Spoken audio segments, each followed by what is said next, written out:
You won't believe what's living inside this woman's walls. We open with a lady in the kitchen. Now there's an opportunity for a joke there, but it's 2022. She reaches for a first aid kit while her phone buzzes away.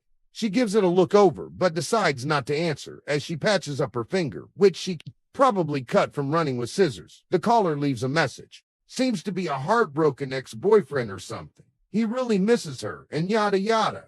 And we also learned that there was another man in the picture. Scandalous. My advice, focus on the grind, young man. The woman who we'll now call Stephanie walks over to the living room, but stumbles, spilling her spaghetti everywhere. We've all been there. As she cleans up the rather bland meal, she notices 2 drops of blood. She grabs some cleaning supplies. But her attempts to fix the small problem only make it worse and more widespread. This says a lot about society now, without a meal and ever hungry.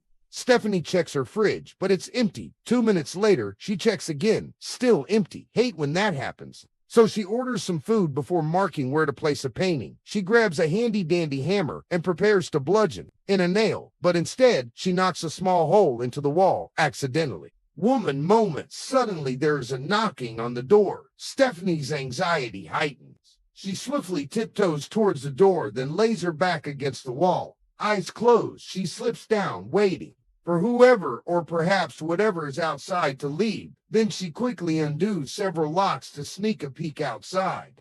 Okay, seems like the coast is clear. She opens it again and grabs her food. You see, Stephanie is agoraphobic, meaning she's afraid of outside. Yes, literally. She never leaves her house. Relatable. Later, Stephanie dictates a text for her landlord. She's thankful for the place, but curious about its blueprints, since one of the walls seems to be very hollow. Remarkably, her phone perfectly translates her speech to text without any mistakes, which is the hardest part about this. To believe at night, she brushes her teeth while inspecting the inside of her eye, as one typically does. She's having trouble sleeping. The hole in the wall is on her mind. The moment she closes her eyes, the wall suddenly juts forward. Her eyes widen with surprise.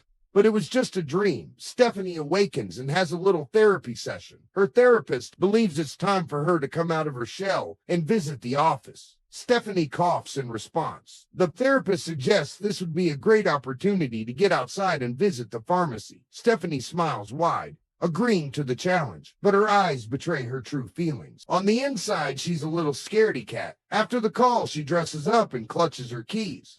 Staring at the door, the anxiety inside her swells up. She just can't do it. Stephanie coughs once more, and this time, there's another cough that comes from the wall, probably in her imagination. Instead of investigating that further, Stephanie decides to do some guided meditation.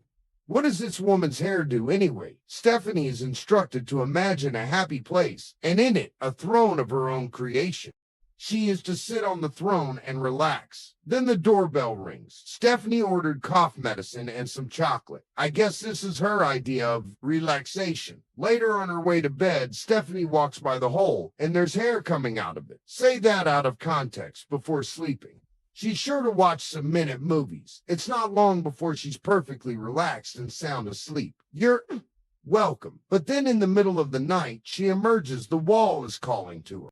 She walks over with a hunger in her eyes. As she slowly approaches, something seems to be alive in there. A single beam of light illuminates what appears to be some kind of tasty snack. Stephanie leans forward and opens her mouth. Maybe it's like a hamburger or something. Okay, let's just pretend that didn't happen in the morning. Stephanie's awakened from her nightmare, actually. It seemed more like kind of a pleasant dream anyway. Someone is frantically knocking at the door.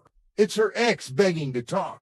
She collapses next to a wall, too scared to be heard or seen. The beta male continues pestering her. He just wants to know how long things were going on with the other guy. He smashes his fist against the door. Her eyes widen. He knows she's in there. Her car is outside. After a while, he gives up. Then he walks over to the window and slams it, leaving what appears to be a note after her ex. Speeds off. Stephanie carefully inspects the note. You can't ignore me. Are you sure about that? Stephanie involves the police and gets a restraining order. The officer recommends she gets a security camera, given that she's living alone. Stephanie proceeds to do so and sets up the camera while her coughing symptoms worsen. Later in the bathroom, she downs some cough syrup and it'd be hidden different. Meanwhile, disturbing gurgling, bubbling Animal sounds can be heard coming from the wall. It's leaking now and then. Crack. It's about to burst. Stephanie's cough is becoming a real problem. She checks her phone and receives a message from her landlord. Apparently, there was some kind of undisclosed renovation. That wall isn't supposed to be there, Stephanie. Continues to sip that good as the message continues. The ladies thinks that some might find this addition to the home creepy, but she finds it adventurous.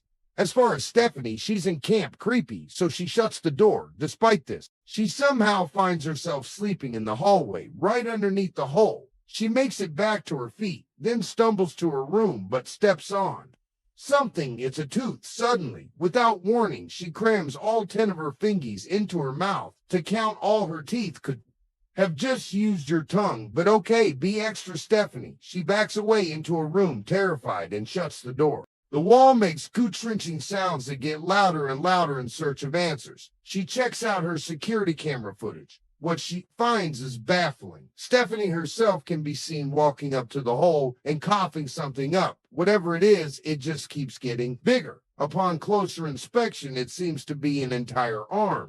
She snakes it through the hole in the present. She has no recollection of ever doing that. Overwhelmed with fear, Stephanie dashes towards the door, but she can do nothing more than stare at it. Her fear of the outside trumps all. The wall calls back to her, but just then she gets a burst of courage. Now filled with determination, Stephanie reaches for a sledgehammer and goes to town, busting it down on the world's most flimsy wall. That's a lot of damage. Somebody call the flex tape guy. With a doorway into the unknown opens, Stephanie stumbles in. She finds herself in a fog-filled void. In the distance is something familiar. A throne, just like the one her meditation instructor had her imagine. But something is wrong here. The throne is alive. It calls to her, and soon she feels its magnetic grasp pulling her in. She tries to find it, but can't resist its gravity. You can low-key tell she's actually just walking towards it while leaning back, but that's okay. As she closes in, she begins to enjoy the feeling out of her own volition. She takes a seat. The throne warmly embraces her before placing a crown on this queen. It's a little weird, but I like it. Relief and relaxation take over Stephanie. Just like in her meditation, she feels like she's where she needs to be. Suddenly, the chair latches on, and it seems like it never wants to let go.